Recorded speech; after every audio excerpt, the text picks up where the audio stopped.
모습을 보라라고 하는 그 모습을 통해서 내 모습을 보자라는 거라 그랬어요. 그래서 성경은 계속해서 반복한다 그랬죠. 이번에 그 학생들에게 강의했던 내용도 성경은 계속해서 구원의 이야기를 반복하는 거다라고 그랬어요.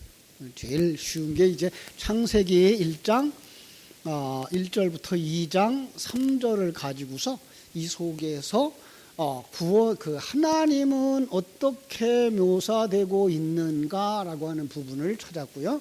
그 다음에 구원이라고 하는 게 무엇으로 묘사되어졌는가라는 거 표현했고요. 그 다음에 구원받기 이전의 모습은 어떤 모습이며 구원받은 완성되어진 모습은 어떤 모습일까라는 것을 찾아보도록 했죠.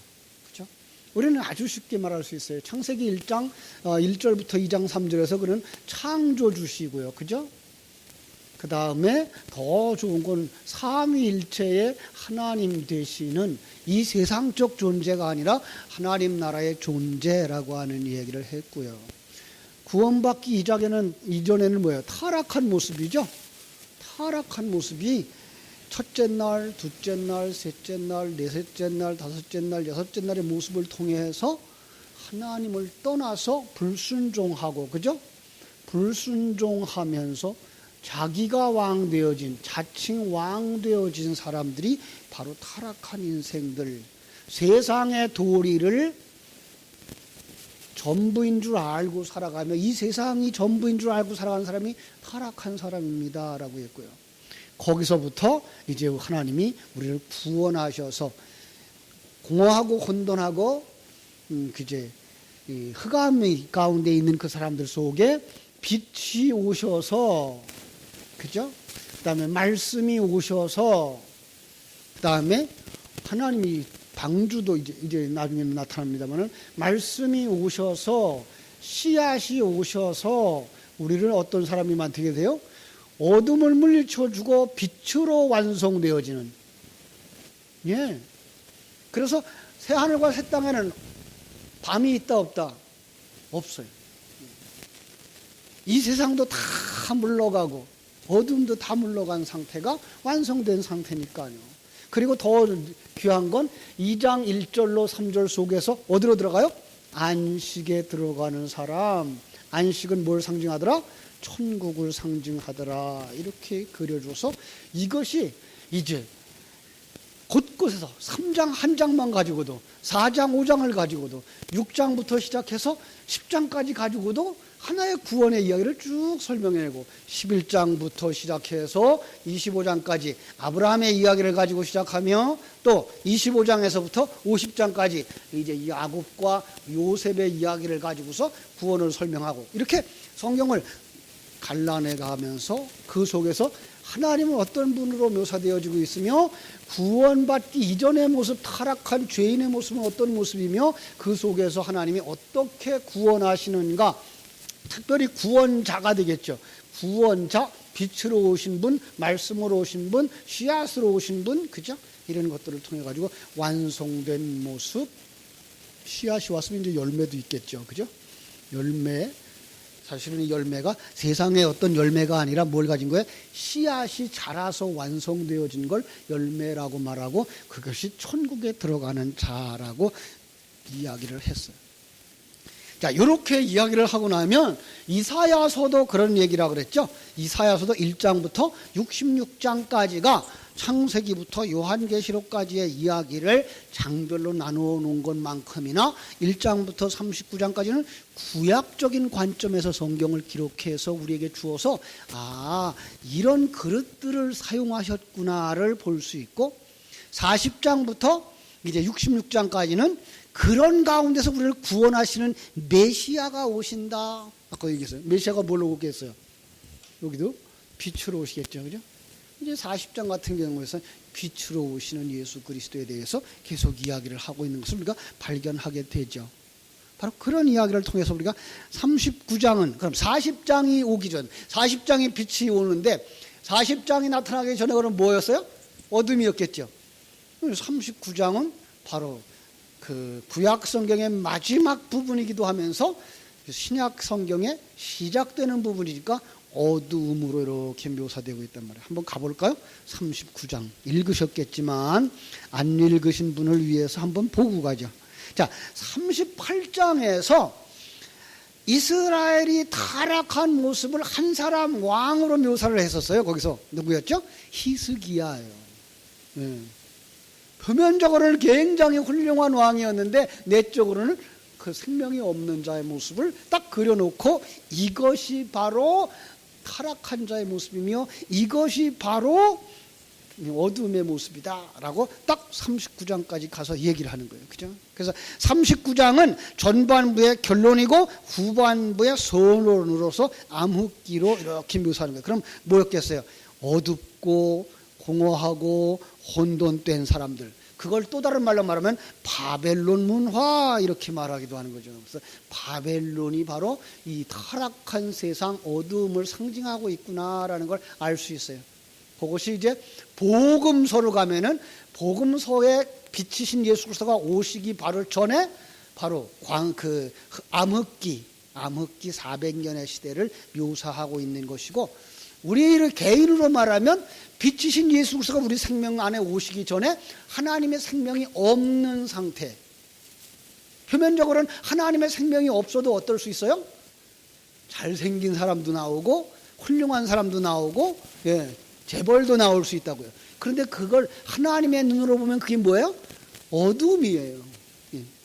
창세기 1장 4절로 25절 속에서는 그건 아무것도 아니다 이렇게 나와요. 하나님의 사람이 없는 그곳에는, 하나님의 생명이 없는 그곳에는 아무것도 없다 이렇게 나와요. 놀라워요. 하나님은 그걸 아무것도 아니라고 보는 거예요. 우리 세상에 살고 있는 사람들의 눈에는 재벌이고, 그죠? 뭐 직분을 가진 어떤 장관이고, 뭐 그러면은 굉장하다라고 보지만 하나님의 눈에는 하나님의 생명이 없으면 아무것도 아니다. 우리 한번 따라합시다. 하나님의 생명이 없으면 아무것도 아니다. 더 크게 더 아무것도 아니다. 하나님의 생명이 없으면 정말 아무것도 아니에요. 그리고 하나님의 생명이 있으면 다 가진 자예요. 왜요? 하나님이 반드시 완성시켜서 하늘나라를 유산으로 주실 거니까. 그 다 가진 거예요. 하나님의 나라를 가지면요, 다 가진 거예요. 그러니까 하나님의 생명을 가진 사람들은 아버지의 것, 누구예요? 아버지가? 하나님. 하나님의 것이 누구 거예요? 내 거예요. 왜? 아버지가 그걸 다 유산으로 준다 그랬으니까. 그 아버지는 돌아가시지는 않겠지만 우리가 그걸 다 내 것으로 누리면서 살아가는 날들이 올 거예요. 하나님이 주신 것에 대해서 정말 감사하면서 하나님이 허락하신 것들을 내 능력에 맞게 다 사용할 수 있을 거예요. 근데 사실 그러고 나면요, 우리가 쓰는 게 그렇게 많지 않더라고요. 그래서 여러분 오해하지 마시고요, 이 세상 속에서 정말 살아갈 수 있는 그런 사람이었으면 좋겠어요. 정말로 하나님께서 원하시는 것이 무엇인지 한번 더 깊이 묵상해 봤으면 좋겠어요. 그러자 그 어두움이 임하면 그 어두움 다음엔 뭐가 온다고요? 그래서 40장에서 빛이 온단 말이에요. 자, 40장 우리 한번 보겠습니다. 1절부터 1절은 않고 5절까지만 읽어볼게요. 자, 1절부터 40장 시작. 너희의 하나님이 이르시되 너희는 위로하라, 내 백성을 위로하라. 너희는 예루살렘의 마음에 닿도록 말하며 그것에게 외치라. 그 노역의 때가 끝나고 그 죄악이 사함을 받았느니라. 그의 모든 죄로 말미암아 여호와의 손에서 벌을 배나 받았느니라 할지니라 하시니라. 외치는 자의 소리여 이르되 너희는 광야에서 여호와의 길을 예비하라. 사막에서 우리 하나님의 대로를 평탄케 하라. 골짜기마다 도두어지고 산마다 언덕마다 낮아지며 고르지 아니한 곳이 평탄하게 되며 험한 곳이 평지가 될 것이요 여호와의 영광이 나타나고 모든 육체가 그것을 함께 보리라. 이는 여호와의 입이 말씀하셨느니라. 빛이 오시기 전에 준비한다네, 그죠? 그러니까 예수 그리스도가 오시기 전에 세례 요한이 와서 그 길을 닦았던 것처럼, 그러면 그 다음에 뭐가 오겠어요? 반드시 빛이신 예수 그리스도가 오겠죠, 그죠? 그럼요. 그래서 이제 하나님께서 거기서 이제 구원의 종 메시아이신 예수가 이 땅에 오는 거예요. 그러면서 빛이 탁 비치면, 빛이 비춰지면 뭐가 보인다? 어둠이 보여요. 예. 그러니까 우리가 하나님의 생명이 딱 들으면 뭐가 보여요? 죽은 자들이 보이는 것처럼, 아, 내가 죽었었구나, 내가 소경이었었구나 라고 보는 것처럼 이제 빛이 오시면은 뭐가 보여요? 우상 숭배했던 내 모습이 보는 거예요. 예.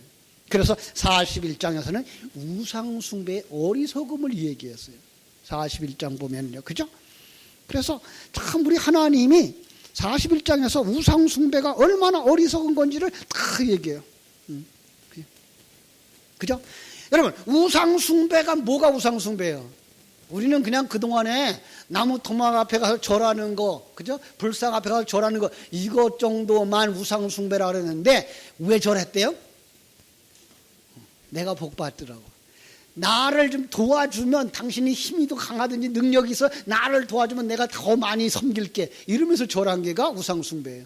실상은 우상이 내 뒤에 숨어 있어요. 내가 우상이에요. 내 배를 위해 사는 거예요. 내가 더 잘 되고 싶어서 사는 거예요.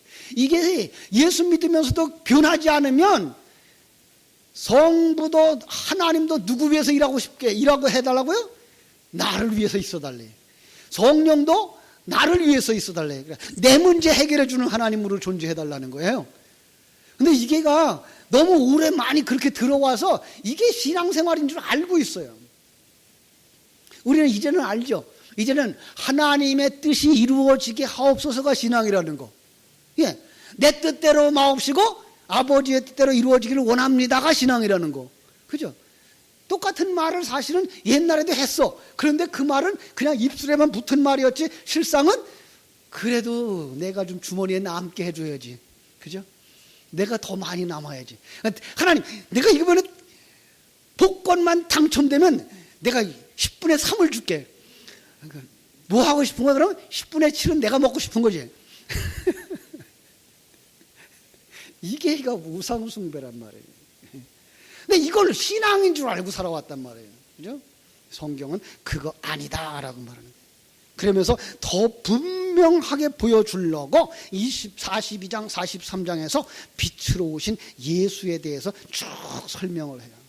주의 종으로 오시는 예수 그리스도, 구원의 약속으로 오신 예수 그리스도, 그리고 구원의 약속이 무엇인지 착착착 설명을 한단 말이에요. 빛으로 오시는 메시아. 예. 그래서 뭐라고 말해요? 나의 붙드는 종, 42장 1절. 내가 붙드는 나의 종, 내 마음에 기뻐하는 자, 곧 내가 택한 사람을 보라. 내가 나의 영을 그에게 주었은즉 그가 이방의 정의를 베풀리라. 그는 외치지 아니하며 목소리를 높이지 아니하며 그 소리를 거리에 들리게 하지 아니하며 상한 갈대를 꺾지 아니하며 꺼져가는 등불을 끄지 아니하고 죄를 지어도 용서하며. 그죠? 그 말은 없어. 우리들의 모든 죄악이 뭐였어요? 연약함이었어요. 하나님 앞에 강한 척하지만 그 연약함이었어요. 여러분, 어느 집에 들어가면, 우리 권사님 집에 들어가면 강아지가 막 짖어. 그죠? 근데 강아지가 왜 짖고 왜 문다? 겁나서. 강아지가 든든하면 물지도 않아. 겁이 나가지고 덤벼들어 무는 거예요. 그러니까 우리는 왜 강한 척했다?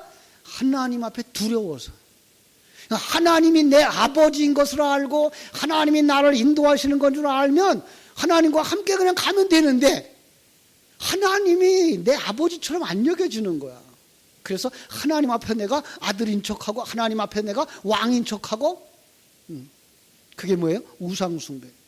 그런데 참 아들이신 메시아가 딱 오면 그분은 기다려주는 거예요. 넉넉함을 가지고. 왜? 그분이 왕이시니까. 여러분, 그런데 여러분들이 구원받은 여러분들이 1000년 동안 왕노릇 하시는 건 아십니까? 근데 그 1000년은 언제 1000년이래? 하나님이 정한 시간, 여러분과 내 일생 속에서 하나님이 정하신 시간 동안 내가 왕이래요. 사실은 누구와 함께 왕노릇 하신다고요? 주님과 함께 왕노릇 하신다. 누가 왕이라고요? 주님이 왕이라고요. 주님이 머리이시고 왕이에요. 그럼 몸은 머리를 따라간다, 발 따라간다? 머리를 따라가는 거죠. 그러니까 머리가 왕이면 내가 왕인 거예요. 그죠? 그런데 그 머리의 사상을 그대로 가진 사람들이 그 왕과 함께 이 세상을 통치하는 거예요. 예. 그래서 그 속에는 누구까지 들어가 있다? 나까지 들어가 있는 거예요. 그러니까 그 하나님에 의해서 내가 통치되어지는 삶을 살아가는 거죠. 그죠? 예. 그래서 그 속에서는 유대인들을 마치 소경으로 여기는 우리 하나님. 그래서 그들을 징계하시는 거죠. 여러분, 징계는 나쁜 거다, 좋은 거다? 우리는 징계 따로, 구원 따로, 심판 따로, 구원 따로 이렇게 생각을 해와서 너무나 이게 잘 안 돼. 구원의 과정을 우리가 늘 그립니다마는 구원, 이게 나예요. 내가 구원받으려면 여기 하나님의 생명이 딱 들어오고 나면 하나님의 생명이 들어온 날부터 내 속에 옛사람이 벗겨지고 새 사람이 자라나는 거죠. 그러니까 더 다른 말로 말하면 옛사람은 점점 죽어가고 새 사람은 점점 완성되어져 가는 거죠. 그러니까 옛사람이 죽는 것을 뭐라 그런다? 심판이라고도 말한다. 새 사람이 성장하는 걸 뭐라고도 말한다? 구원이라고도 말한다. 그래서 우리의 구원은 양면성을 가지고 있는 거예요. 반드시 옛사람이 심판을 받아요. 그래야 새 사람이 살아나요. 아주 쉬운 얘기로 옛사람의 그 밧줄을 끊어야 깊은 바다로 갈 수가 있는 거예요. 밧줄을 묶어놓고 깊은 바다로 갈 수 있다 없다? 없어요. 예. 옛사람을 사랑하지 말라 그래. 그래서 요한일서에서는 주님이 세상이나 세상에 있는 것들을 사랑하지 마라. 왜? 그건 하나님께로부터 온 것이 아니다 그래요. 우리는 뭐라 해요? 하나님의 말씀을 따라서 가야 되는데 이 세상을 사랑하고 이 세상에다가 밧줄로 묶어놓으면 못 간다 이 말이에요. 끊어야 되는 거예요. 그 끊는 걸 뭐라 그런다고? 심판이라 그럽니다.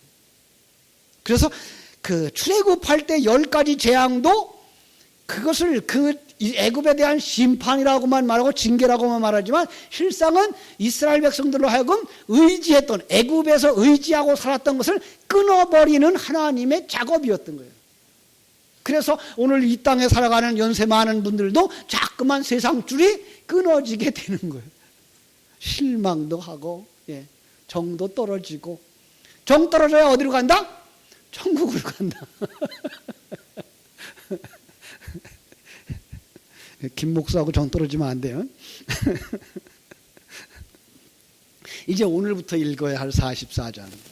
44장이 꼭 십계명의 첫 번째 계명하고 같아요. 첫 번째 계명은 뭐라 그랬어요? 나 외에는 다른 신이 없다. 너희를 구원하고 너희를 하나님의 아들로 만들고 너희를 그리스도의 신부로 만들고 너희를 성전으로 만들 수 있는 신은 누구밖에 없다? 하나님밖에 없다. 믿습니까? 예, 그러면 다 읽은 거예요. 41장. 그죠? 자, 그 다음에 이제 44장, 45장부터 이제 또 다시 그걸 확대 해석해요. 예. 그러면 하나님밖에 없으면 그 하나님을 어떻게 된다? 하나님을 앙망하라. 그죠? 하나님을 경외하라. 그게 45장이에요. 그죠? 그 다음에 46장에서는 그동안 섬겼던 그 우상이 뭔지 아냐? 그 우상은 아무것도 아니다. 자, 아무것도 아니다라는 얘기는 속지 마세요. 이 세상에서 아무것도 도와주지 않는다는 말은 아니다. 우상숭배하는 사람들이 이 세상에서는 그런 대로 산다. 어떤 면에서 이 세상 사는 동안은 우상숭배하면서 살아도 재미가 있다. 이거 큰일 날 소리 하고 있는데, 그죠? 교회에서. 사실이에요. 그런데 그가 주는 것은 100년도 못 가지고 산다. 예. 그가 기껏 주는 건 이 세상에서의 어떤 것들이다. 예, 마귀가 예수님 금식하고 있을 때 광야에서 그 시험을 하죠. 내게 절하면 이거 다 줄게 그래요. 줄 수 있었을까요? 없었을까요? 줄 수 있었어요. 왜? 이 세상은 공중권세 잡은 자가 가지고 있으니까. 그런데 예수님을 왜 싫다고 그랬을까요? 이 세상 건 몇 년도 못 가지고 있다? 100년도 못 가지고 사니까. 우리는 어디가 살 사람이고 영원히 살 사람이고. 그러니까 영원히 사는 것을 모르는 사람은 그걸 얼큼 잡겠죠. 우리는 그걸 안 잡어. 왜? 우리는 그것만 가지고 살지 않냐고 영원한 하나님의 나라를 사는 거기 때문에. 자, 그러다 보니까 우리가 시험이 많아. 왜요? 우리는 두 개를 다 가지고 싶어요. 이 세상에도 잘 살고 싶고 하늘나라도 가고 싶고. 그래서 두 마리 토끼를 한꺼번에 잡으려고 그래요. 근데 두 마리 토끼를 한꺼번에 잡으려는 사람은 두 마리 다 잡는다, 한 마리도 못 잡는다. 한 마리도 못 잡는다. 여러분, 하늘나라의 그 영원함을 아는 사람이라면 이 세상 것은 아무것도 아닌 것을 알고 하나님 것을 잡게 돼 있다고요. 예, 그게 가치관의 변화하고 거듭난 사람인 거예요. 그래서 우상이 아무것도 아닌 걸 딱 깨달아가는 거죠. 자, 그 다음에 47장, 48장에 보면은요, 이 바벨론의 멸망이 나와요. 그리고 48장에서는 바벨론에서 구원이 나와요. 똑같은 얘기죠? 어떤 얘기를 하고 있는 거예요? 이걸 바벨론 문화로 설명하고 있는 거예요. 이걸 바벨론. 옛날에는 여기까지 다 바벨론이었어요. 그죠? 그런데 여기서 세 사람이 자꾸만 크기 위해서는 뭐 해야 돼요? 바벨론은 무너져야 되는 거예요.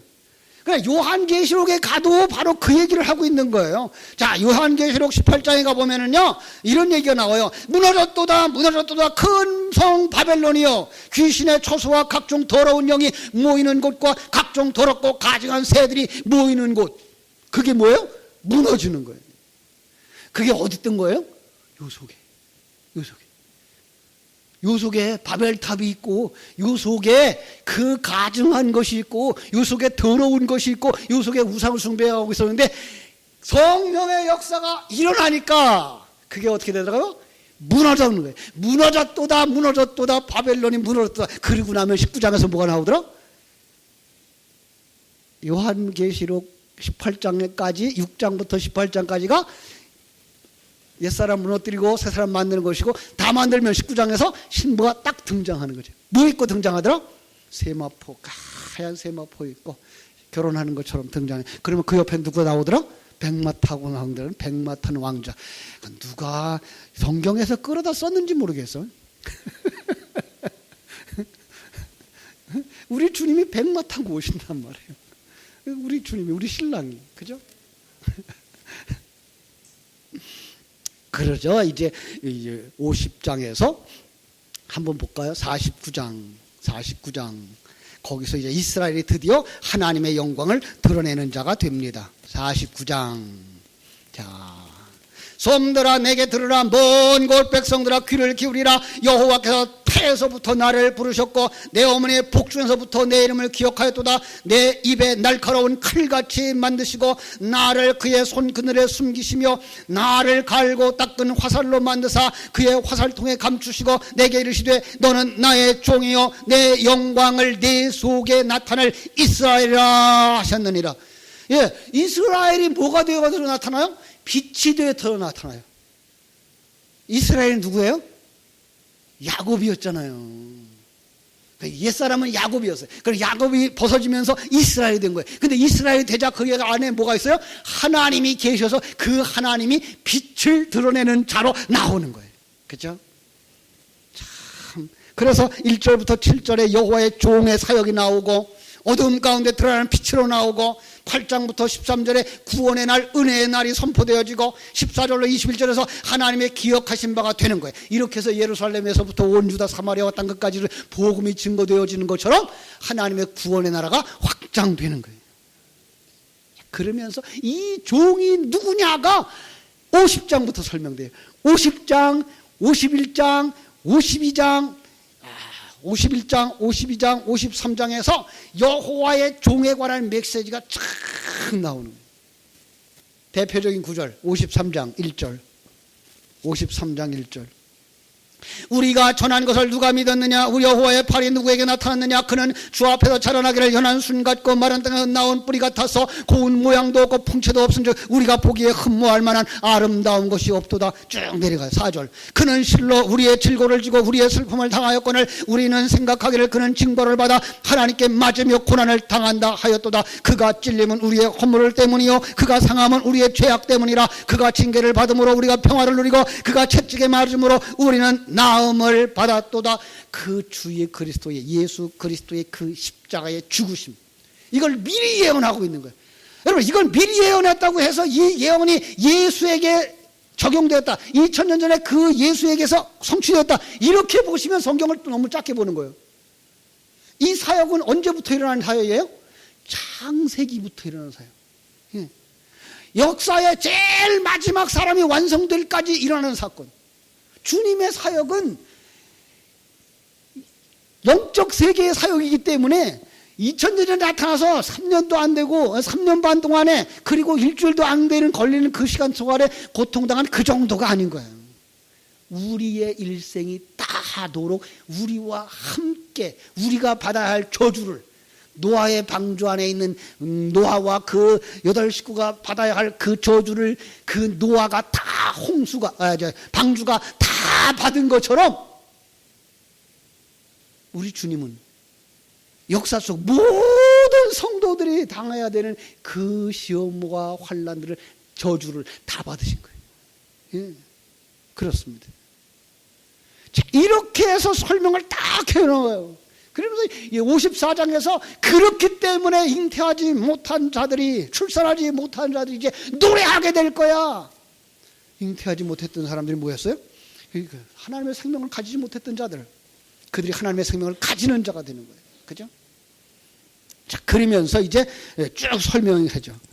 자, 그리고 54장, 55장에서 하나님이 그 메시아를 통한 구원으로 우리를 초청해요.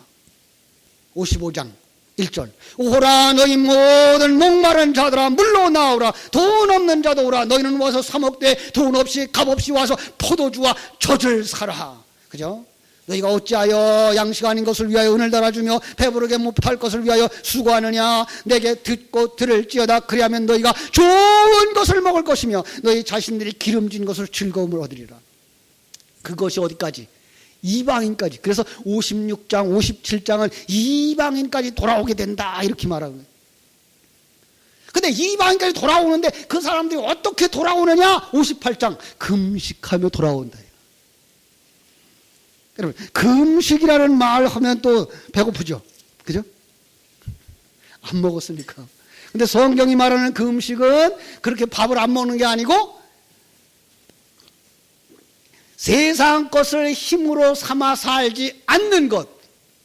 자, 우리 한번 따라 합시다. 금식은 세상 것을 힘으로 삼아 살지 않는 것. 예, 그럼 어떤 걸 힘으로 삼아 살아요? 하나님의 나라의 것을 힘으로 삼아 살기 위해서 세상 것을 힘으로 삼아 살지 않는 거예요. 그래서 이사야서 58장을 제대로 읽으면 다이어트 하기 위해서는 금식해도 되는데 괜히 밥을 굶을 필요는 없다. 예. 그래서 이제 58장에서 금식에 대해서 딱 얘기해요. 왜 금식해야 되죠? 세상 것을 힘으로 삼아 살았던 그 죄에서 끊고 싶어서. 그게 59장에서는 뭐라고 말하는가 하면 죄라고 말하고 있어요. 어떤 죄? 세상 것을 힘으로 삼아 살면 하나님과 하나 된다? 아니다. 하나님과 하나 될 수가 없는 거죠. 그래서 하나님과 떨어졌던 그 죄. 그 하나님과 떨어지고 하나님의 생명이 없으면 그 사람은요, 기도가 상달되지 않는 거예요. 근데 그 기도는 우리가 생각하는 아들 잘 되게 해주세요, 일이 잘 되게 해주세요는 그 기도가 아니라 하늘에서 이룬 것 같이 땅에서도 이루어지기를 원하나이다. 그 기도가 이루어지지 않는 거예요. 그 사람은 절대로 하나님의 백성이 될 수 없는 거예요. 이 세상에서는 일이 잘 될 수도 있어요. 돈을 벌 수도 있어요. 높은 지위를 가질 수도 있어요. 그러나 그는 하나님의 나라에 들어갈 수가 없는 거예요. 왜? 죄를 가졌기 때문에. 그 죄 때문에. 그거를 뭐함으로 해결해요? 금식함으로. 이때까지 그걸 의지하며 살았던 걸 그걸 버리고 살아가는 거예요. 우리가 안 버리니까 하나님이 뺏어가게 만들잖아요. 그죠? 우리가 다 버리면 되는데, 하나님한테 와서 헌금하면 되는데, 헌금 안 하니까 누가 뺏어가요? 저 바삭게 있는 자식이 뺏어가잖아요.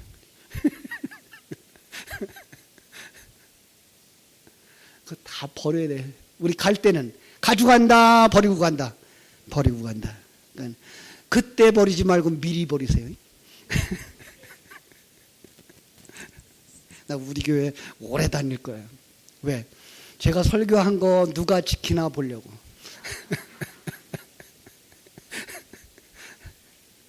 나보다 연세 많으신 분들은 이제 걱정 좀 해야 돼요. 갈 때 자식한테 주고 가나 하나님한테 드리고 가나 보려고.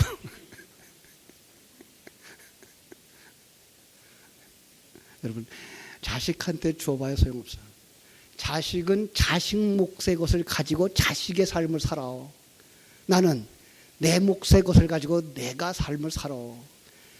그리고 남은 것, 이거 하나님이 주신 겁니다. 그리고 하나님 앞에 내놔야지.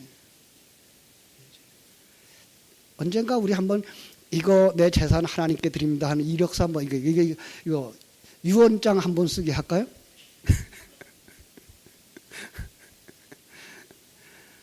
진짜 믿음이 있으면 그래야 될 거 아니에요. 우리 장로님들도 그러고, 우리 권사님들도 그러고. 그래야 우리 장래 우리 포리교회 이 어린아이들도 좀 신앙으로 키울 수가 있을 거 아니에요. 그렇게까지 신앙이 자라게 되기를 주님의 이름으로 축원합니다. 그럼요. 자, 그래서 60장이 되어지면 신앙이 회복되어진 이스라엘 성도의 이름이 나와요. 한번 볼까요? 60장 오늘 우리가 읽었던 데죠. 그들이 어떻게 돼요? 이제 하나님의 생명을 가졌으니 일어나 빛을 발하라. 그죠? 일어나 빛을 발하라. 그거예요. 하나님의 영광을 위하여 살아가는 자. 이게 뭐예요? 작은 꽃은 작은 꽃대로 피는 것, 큰 꽃은 큰 꽃대로 피는 것. 그죠?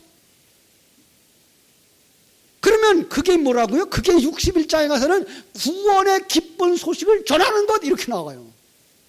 예, 그럼 우리가 하나님의 영광을 드리는 삶이란 하나님이 내게 주시는 은혜와 은사를 나누어 주는 것, 그게 복음 전하는 거예요. 그러니까 복음서로 오면 이제 복음서를 지나서 어디로 가는 것 같아요? 사도행전으로 가는 거죠. 성령 받았으면 뭐 해야 돼요? 증인의 삶을 사는 거죠.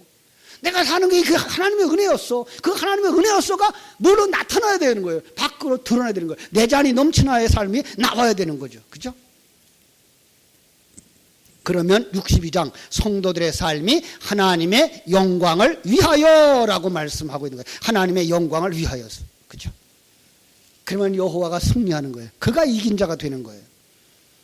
63장 다시 한번 강조합니다. 구원의 양면성, 심판하는 거예요. 아까운 마음 다 잘라버리고, 그죠?